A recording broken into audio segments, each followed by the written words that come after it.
ગુજરાતની વાતો કરે છે, બેટી બચાવો બેટી પઢાઓના નારા પણ આપે છે, પરંતુ આ વિદ્યાર્થીનીઓ નિશ્ચિંત બનીને અભ્યાસ કરી શકે તે માટે સરકાર પાસે પૂરતી પરિવહન વ્યવસ્થા પણ નથી। આ વાતની સાબિતી આપી રહી છે કે ભાવનગરમાંથી સામે આવી રહેલા દ્રશ્યો। ફરી એકવાર જોખમી સવારીનો વિડીયો વાયરલ થઈ રહ્યો છે। દ્રશ્યો ભાવનગર તળાજા હાઈવે પરથી સામે આવી રહ્યો છે કે જ્યાં એક છકડો રિક્ષામાં વિદ્યાર્થીનીઓ જીવના જોખમે મુસાફરી કરી રહી છે। દ્રશ્યોમાં સ્પષ્ટ દેખાઈ રહ્યું છે કે છકડામાં ન તો વિદ્યાર્થીનીઓના બેસવાની પૂરતી વ્યવસ્થા છે કે ન તો તેમની સલામતી માટે પણ કોઈ આયોજન કરાયું છે। ઉપરથી છકડો રમરમાટ દોડી રહ્યો છે।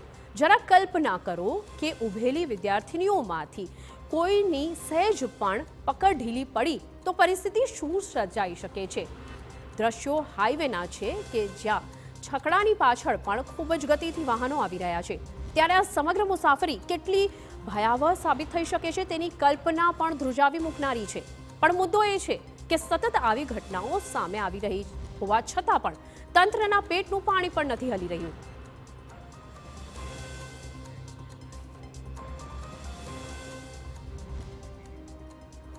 આ સમગ્ર ઘટનામાં તંત્ર સામે અનેક સવાલ ઊભા થઈ રહ્યા છે। આરટીઓના નિયમોનું ખુલ્લેઆમ ઉલ્લંઘન થઈ રહ્યું છે। શું તંત્રને દેખાઈ નથી રહ્યું? રોજ આ જ રીતે જોખમી મુસાફરી કરતી વિદ્યાર્થીનીઓ તરફ ટ્રાફિક પોલીસનું ધ્યાન કેમ નથી જઈ રહ્યું? દીકરીઓને ભણાવવાની વાતો કરતી સરકાર દીકરીઓના શિક્ષણ માટે યોગ્ય સુવિધા કેમ પૂરી નથી પાડતી? 2000 નવી એસટી બસો શરૂ કરવાના દાવા કરતું તંત્ર વિદ્યાર્થીનીઓ માટે બસોની ફાળવણી શા માટે નથી કરી રહ્યું? અને સૌથી મોટો સવાલ તો એ છે કે આ રીતની જોખમી મુસાફરીમાં જો કોઈ અકસ્માત સર્જાય તો આખરે જવાબદારી કોની?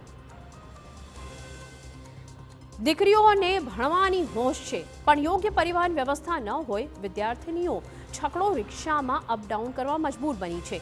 ઉલ્લેખનીય છે કે ભૂતકાળમાં બસની સુવિધાના અભાવે કેટલીક વિદ્યાર્થીનીઓ અજાણ્યા વાહનમાં મુસાફરી કરવા મજબૂર બની હતી અને છેડતીનો શિકાર બની હતી। પણ તંત્ર જાણે ભૂલોમાંથી પણ કોઈ જ બોધપાઠ નથી લઈ રહ્યું।